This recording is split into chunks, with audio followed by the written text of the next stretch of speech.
What's going on, beautiful people? How are you guys doing out there? Yo, this is another episode of Famously Unfamous with your boy, That Man Channing. Man, there is so much stuff going on today. You like how I said that? There's so much stuff going on today. No, but for real, there are so many things that are going on in the world right now. It's like a circus. But there are also some good things that are going on as well. Man, so what are we talking about today? Yo, I don't know about you. I don't know how you feel about this. But you know what? There is a super dope, well, let me preface. There is an album out called The Bible of Love by Snoop Dogg. Snoop Dogg's a Christian? What? We'll hold our reservations. I know for some deep folks out there that's what they thinking. But you know what? At first I wasn't gonna listen to it. I wasn't gonna think about it. But then I was like, you know what? I'll listen to it. What do I have to lose? So I listened to it, and there's some super dope tracks on there. I'm not gonna lie about that. But the whole premise about Snoop Dogg making a gospel album is so controversial that you can't form your own thought. Like literally within minutes of the album coming out, if you went on YouTube, you would see all types of videos about people rebuking and condemning and all that stuff. And then you'll hear some stuff about people defending the album and defending him. You know what? All I know is the fact that I'm not God. I'm not. I don't search the hearts of men. I don't know anything about that. I don't know what his intentions were. If it was just to make money and try to dive into a different sect in a different genre in a different group of people that normally don't listen to his music, or they used to listen to his music, but then they started changing their lives around and they stopped listening to his music. It could be. It could truly be that, you know what, he got tired of living the lifestyle he was living, and this is his introduction to a different lifestyle. And because he's been living the lifestyle he's been living for years, decades almost, he needed a whole fleet of people who knew how to make gospel music so that he could kind of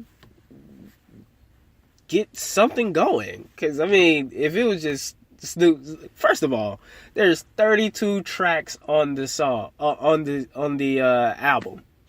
If this was old school and this was actually a cassette tape, fam, this would have a side A and a side B. 32 tracks. But the whole point is this. If it was just Snoop Dogg on a whole album by himself trying to make gospel music, I don't think your boy would make it. I don't think he would make it. I don't think he had enough knowledge about gospel music to be solo. So he needed a whole fleet of people. So now those people get condemned. Those people get bashed and everything like that. The only thing I'll say is I am a avid fan of music. I enjoy music, and I come from a musically sound family.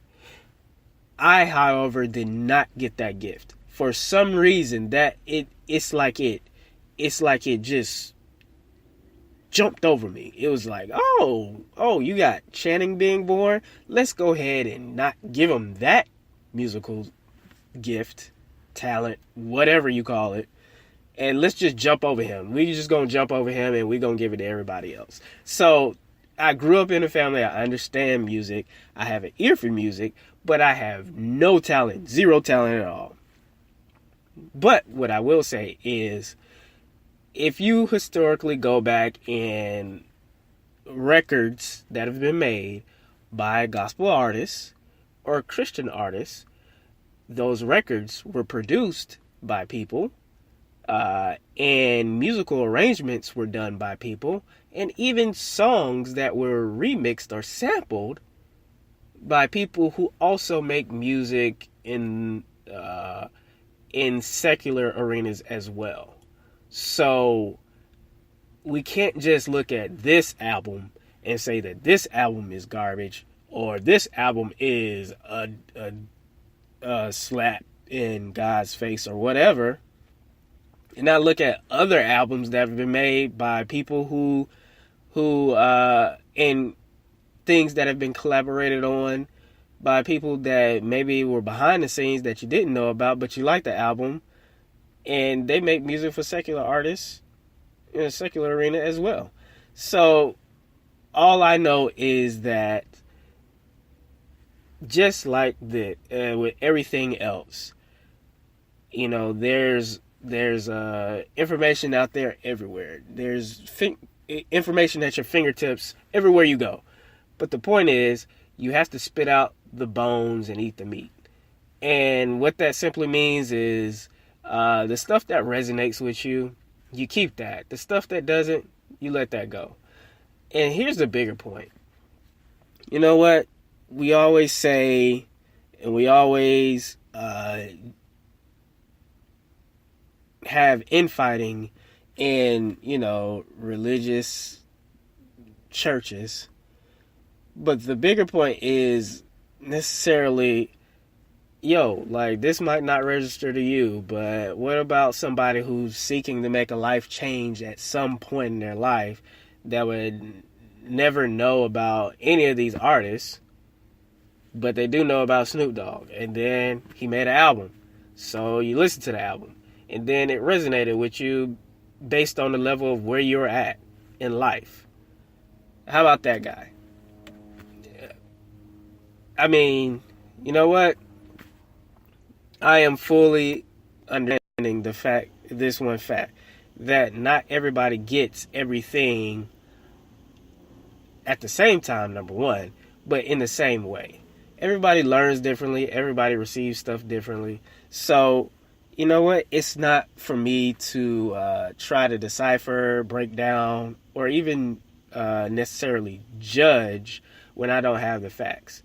And what I mean by the facts is I don't even have Snoop Dogg right here where I can just sit down and we can have a long conversation about your transformation or the transformation that you sing about. I don't have that information, and neither do you. So, results come in the long term. It's just like anything else. Over time, any type of evidence of any type of life change shows. It doesn't come all at one time. Some things come out all at one time, but over time, you notice things. But you know what? That's neither here nor there.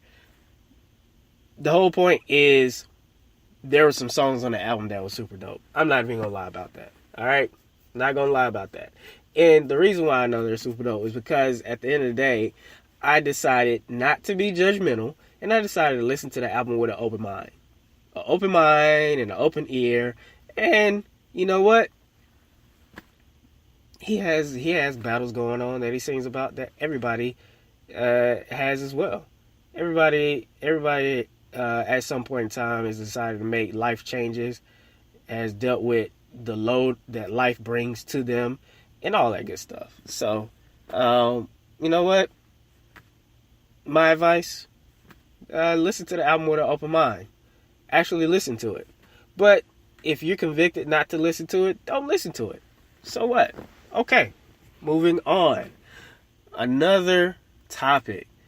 Yo, I don't know how you grew up.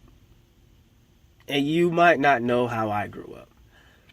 But if you were fortunate enough to go and at, 8 years old, go to an art gallery and actually bid on art with your parents' permission, and not only bid on it, but you control the paddle, you're living a super dope life right now. Who am I talking about? I'm talking about Blue Ivy, baby. Blue Ivy. So Jay-Z and Beyonce went to an art gala, benefit, whatever, for charity or something like that. And they decided to let Blue Ivy control the paddle. So she started bidding on art. And then she got in a bidding war with Tyler Perry.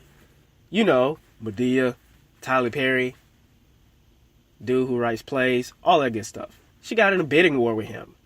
Bruh. So Jay-Z ended up making her clunk out and tap out at $20,000 on a picture of art.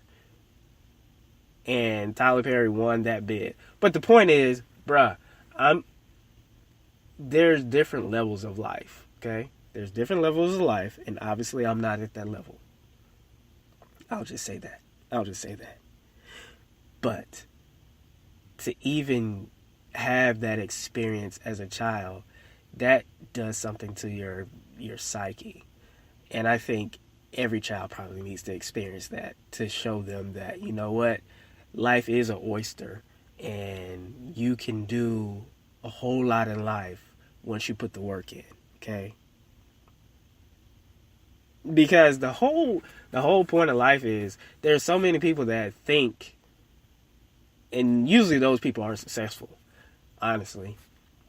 And if they even get a glimpse in an inch of success, or 1 inch of success, I should say, it usually doesn't last that long.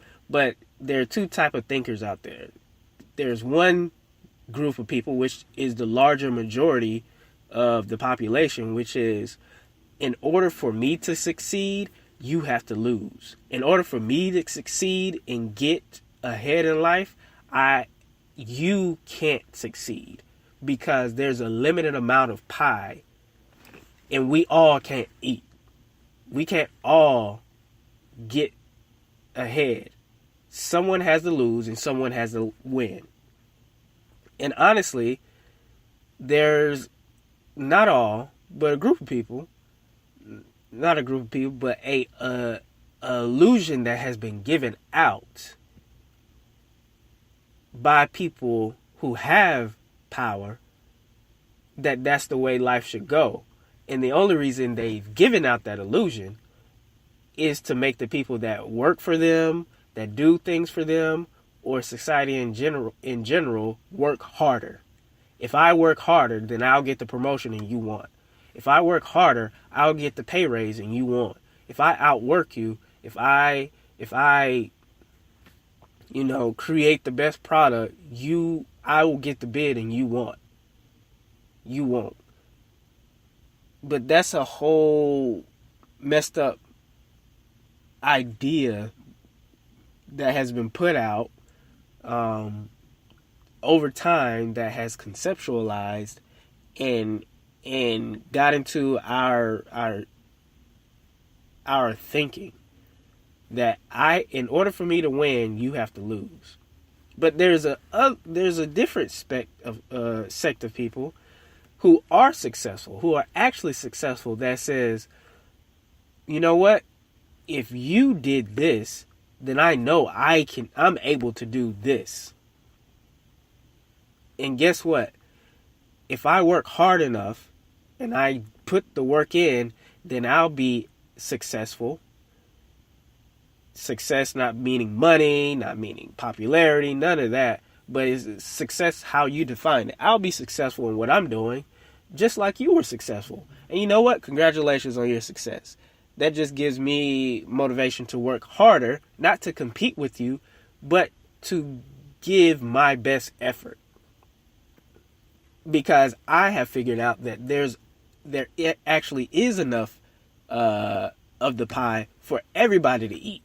There's room at the table for everybody, as long as they're willing to put the work in. And the only reason why you don't have a seat at the table is because you have decided not to put the work in. And if that is the case, and if that is your thinking, then it's only a matter of time before success finds you. Because usually success finds people who are doing the work and putting the time in. And, that's just the reality of it. That's just how it goes. So, you know what? If you're thinking today, you know what? I have to beat you out in order to get something better. Just realize that you don't. While you do have to put the work in, you don't have to put the work in specifically to beat somebody out. You just have to put the work in because you have to put the work in to get ahead. Just leave it at that, because that is the reality. But don't be intentional about looking to pull somebody else down or make yourself widely, incredibly known, or prove that you're head and shoulders above somebody else, because that gives you a better angle at achieving the goals that you have in life. Let's not get into that. We have enough of that. So, yeah, just think about that. So, you probably heard about the president putting tariffs on China and steel and aluminum. Here's a fun fact. You put tariffs on China for steel and aluminum, and we actually do import that from China. True. But it's only a small percentage of the whole pie of how we get steel and aluminum in the United States. And furthermore, the narrative is always that the jobs in steel and aluminum are overseas, which actually is not correct. The jobs are here, but the issue is the manufacturing jobs have been slowly decreasing and become non-existent because of one major fact. And that fact is technology. Where in 1960, 1970, a job that typically took 10 men to do in that arena, manufacturing, steel and aluminum, whatever, now because of technology and the creation of robots and machines, now the same job in today's time takes less than 5 men. I believe the fact was it takes between 2 to 4 men to do the same job that in 1960 it took 10 men to do. So now you're saying that's 6 less jobs. 5, roughly 6, maybe 7, almost 8 less jobs available in that arena. And there's also a report that says that a great majority of men between the age of 25 and in their late 40s have actually left the workforce simply because they've only known the craft of manufacturing, and that is where the bulk of their job history comes from. So they didn't learn a new craft. They didn't reinvent themselves. They didn't change. They didn't change with the times. They don't have additional higher education that can give them the ability to get a different job. So there's a large part of that group of men that actually have left the workforce. So that leaves a wide gap of men specifically that are unemployed and unemployable because they don't have any extra gifts. So really, tariffs aren't a good thing. They aren't a good thing at all. It's only going to make prices in the United States go up, and it's going to be an even more frustrated thing for the consumer. I'm just talking about this specific thing. I don't really get into bashing or judging presidents in general.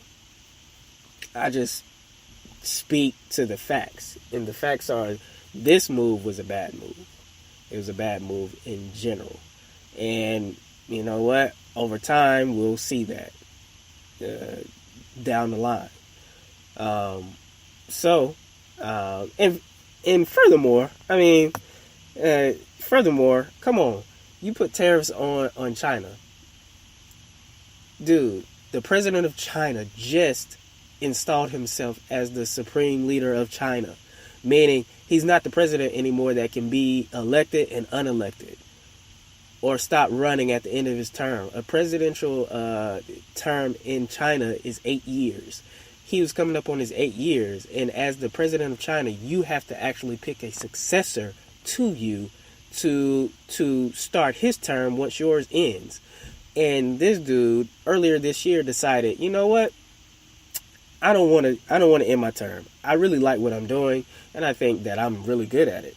So I'm going to decide to rewrite the laws and elect myself as the indefinite president of China. Here's the thing. China has a People's Republic Congress. So a Congress that votes on laws and has an actual constitution. Even though China is a communist country, it still has some level of quasi-democracy to it.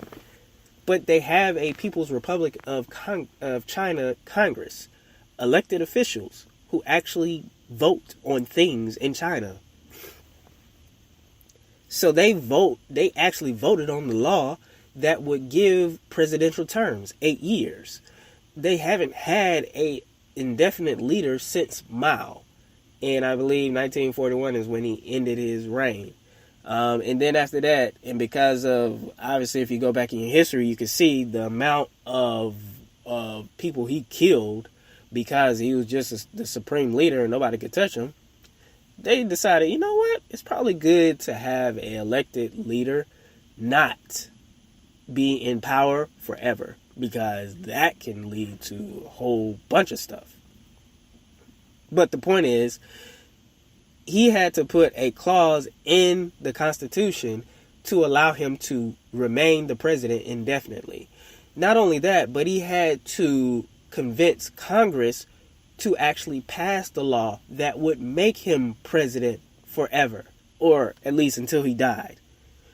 Not only that, but now you have to speak to the man who is up and coming and going to take over after you leave and tell him, nah, bruh, I know you've been preparing for this for 8 years. I know I told you back in 2015 that we was going to be all right and you was going to be the guy. You were next in line. But I changed my mind, bruh. I changed my mind, and now you're not it. You're not it, so we going to really keep rocking with this thing like it's going. Yeah. He had to say that. You know what kind of juice you got to have to do that? You know what kind of pull you got to have to do that? Not only that, but you know how much blackmail material you got to have on at least the majority of Congress to convince them to make this happen? Bruh, we want to talk about corruption. That is the bedlam of corruption. But you know what? They roll in a different way that we do. You can't really practice your religion freely in China, or else, the People's Republic Guard is gonna come snatch you up out the streets. You know, hey, they do things totally different. And big surprise, Vladimir Putin won the election in Russia by overwhelming majority. Yo, I watched this Netflix documentary called I forget what it was called, but it was a Innocuous or something like that. But it talks about the doping and the performance enhancing that the Russian Olympic Committee team was going through, and they've been doing it for years. But basically, it exposed them. If you look at that documentary, you see how they do things totally different in Russia. Bro, you talk about the government, you coming up missing. You're done. That's crazy. Like, you can't even fathom that in the United States because people are so free to talk about anything and everything they want. That's despite everything that the country isn't, in the racial injustice and the basically borderline segregation and the systematic oppression of minorities that goes on, and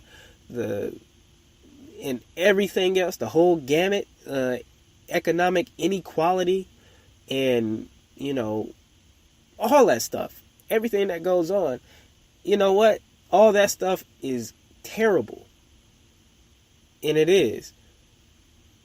But at least we get the ability to speak about it, speak out about it, and do the best we can as a group of people, and forge committees that can do an attempt to change it, the best we can.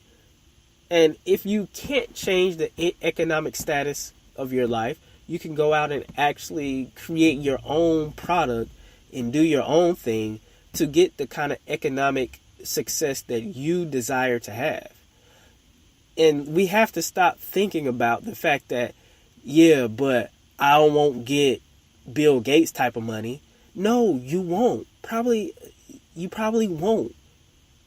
But the point is, you would get the type of economic success if you put the work in, and if your product, service, or whatever is relevant enough to speak to the need that people actually have to create a profit.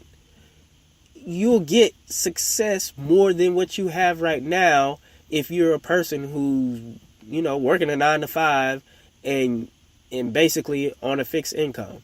Because that's what a 9 to 5 is. You have a set salary, you know exactly what you're going to get paid, and it's fixed income.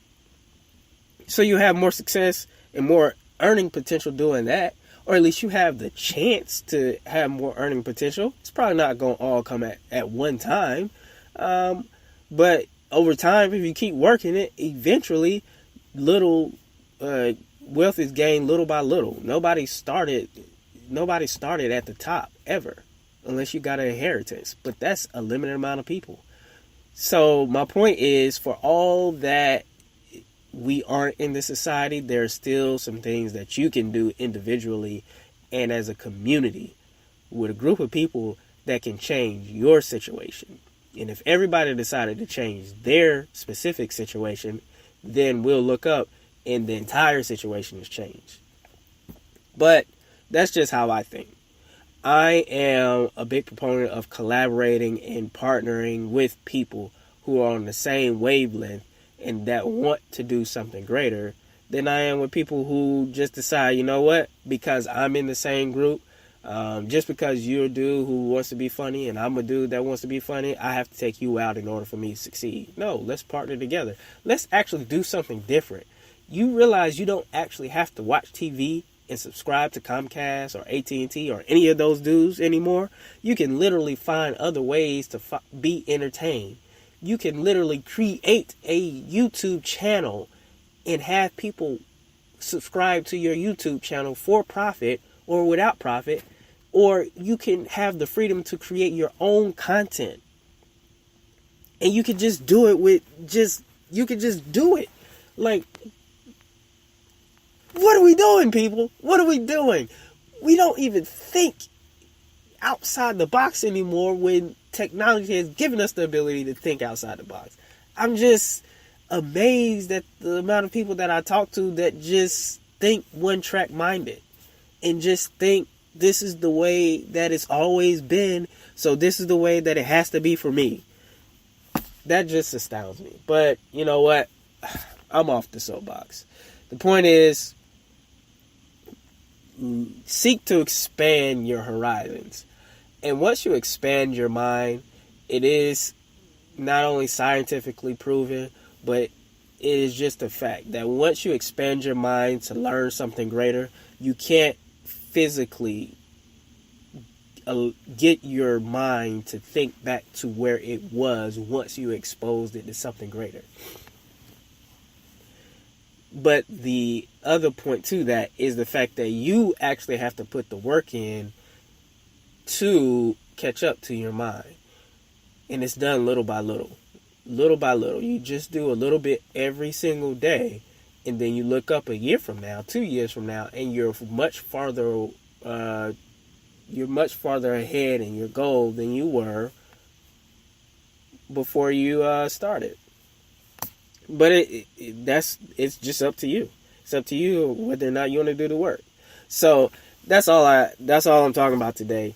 Yo, look for plenty more talks, plenty more podcasts coming from me, more featured material, and just more reality-based things, current events that we put a funny spin on, an attempt to. The podcast is going to get better with time. I'm going to get better with time. I'm going to learn and grow, and I'm seeking to make this the best material out there that I can possibly make it. All right? So, I am That Man Channing. Reach out to me on Instagram. That Man Channing, no spaces, no hyphens, all one word. Download the podcast, Famously Unfamous. Share it with somebody. Talk about it. Post it. Let's really do something. All right? So that's all I got. Peace and blessings to everybody. I'm out.